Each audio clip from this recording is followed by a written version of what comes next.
অশরীরীর ছায়ার কথা।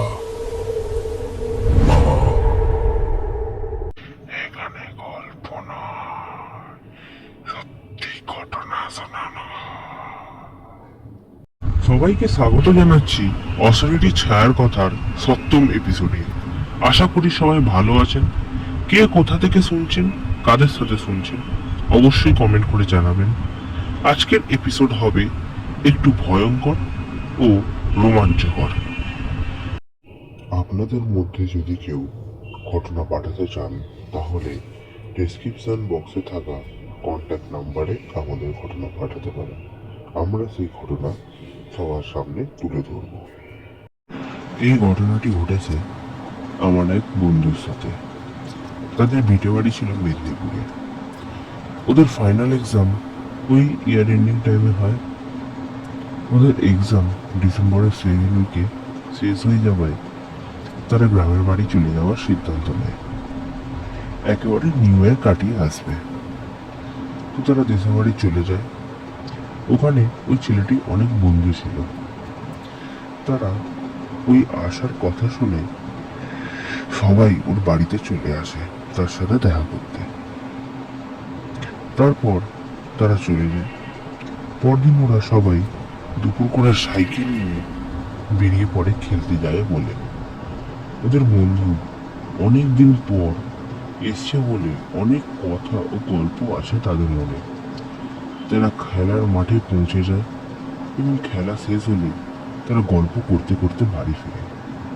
এমন সময় ওর এক বন্ধু হঠাৎ করে বলে যে ওদের গ্রামের একটা ভূতুরে অভিশপ্ত বাড়ি আছে। ওই বাড়িতে যে যায় সে আর ফিরে আসে না। তারা ঠিক করে যে কাল দুপুরবেলা ওরা ওই বাড়িতে যাবে। এই বলে তারা বাড়ি চলে যায়। পরের দিন দুপুরবেলা ওরা আবার খেলার জন্য সাইকেল নিয়ে বেরিয়ে পড়ে। তবে তারা আর খেলতে যায় না, তারা ওই বাড়িতে যায়। তারপর তারা বাড়িটির কাছে পৌঁছে যায় এবং সাইকেলটাকে সাইডে স্ট্যান্ড করে দেয়। ওরা ছিল 10 জন। তাদের মধ্যে 2 জন বন্ধু ছিল ভীতু, তাই তারা ভিতরে যায় না। বাকি 8 জন বন্ধু সবাই মিলে বাড়িটির ভিতরে যায়। পুরো বাড়িটি ঘুরে দেখে। এমন সময় আমার যে বন্ধু ছিল তার হাতে থাকে একটি আংটি ওই বাড়িটির মধ্যে খুলে পড়ে যায়, কিন্তু ও তা বুঝতে পারে না। ওরা বাড়িটি থেকে বেরিয়ে বাড়ির দিকে রওনা দেয়।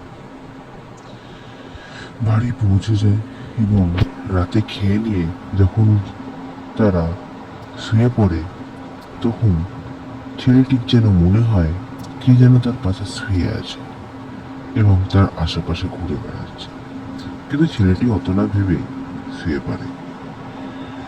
পরদিন সকাল হয়, কিছুই হয় না এবং তারা আবার খেলতে যায়। কিন্তু সেদিন রাতে হয় একটি ঘটনা। তারা যখন শুয়ে পড়ে, ওই ছেলেটির গলায় যেন কে চেপে ধরে এবং সে নড়াচড়া করতে পারে না, এমনকি গলা দিয়ে তার আওয়াজও বেরোয় না। এও তো একই ব্যাপার হতেই পারে, সবার সাথেই হয় মাঝে মাঝে। তো সে অত না ভেবে আবার শুয়ে পড়ে। তবে সেদিন ওই ঘটনাটি কাউকে না বলে সে সবচেয়ে বড় ভুল করেছিল। যাই হোক, পরের দিন আবার সকাল হয়, কিছু হয় না, কিন্তু সন্ধে হতেই শুরু করে তাণ্ডব। ওই বাড়িটিতে যাওয়ার জন্য পাগলের মতো করতে থাকে আমার বন্ধুটি। চিৎকার করতে থাকে, দেওয়ালে ক্লাইম্বিং করতে থাকে এবং বলে আমাকে যেতে দে, নাহলে আমি একে মেরে দেব।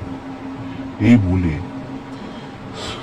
চিৎকার করতে থাকে এবং সবার দিকে বড় বড় চোখ করে দেখতে থাকে।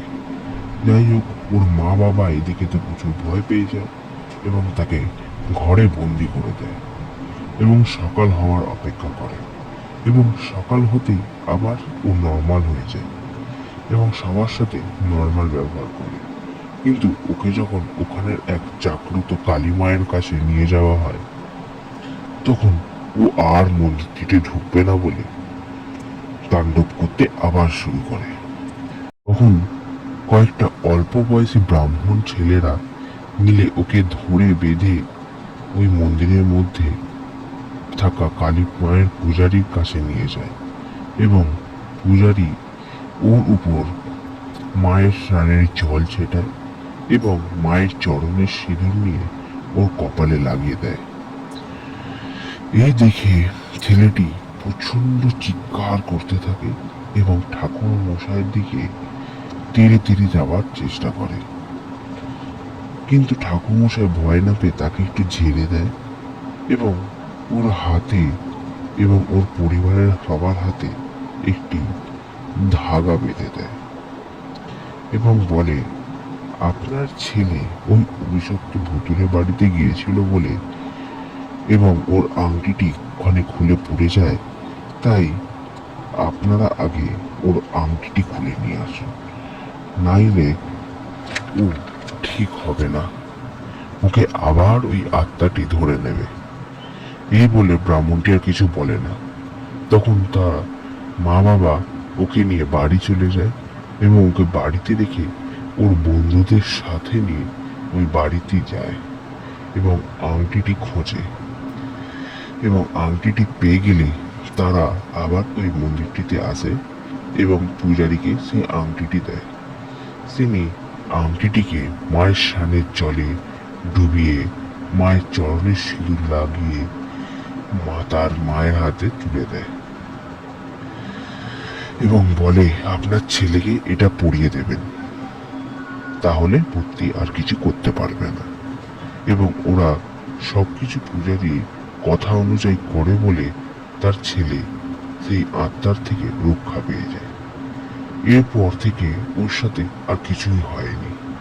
তবে এই ঘটনাটি ওর পরিবারের ও ওর জীবনে সবচেয়ে সেরা ভৌতিক ঘটনা, তাই তারা এটা জীবনেও ভুলবে না এবং ভুল করেও আর কোনোদিন কোনো এরকম অভিশপ্ত বা ভুতুরে জায়গা অথবা বাড়িতে তারা আর যাবে না। এই ঘটনাটি যদি আপনাদের ভালো লেগে থাকে তবে অবশ্যই একটি লাইক, সাবস্ক্রাইব এবং পাশে থাকা বেল আইকনটি ক্লিক করে দেবেন এবং আরো বেশি বেশি করে শেয়ার করবেন। ধন্যবাদ।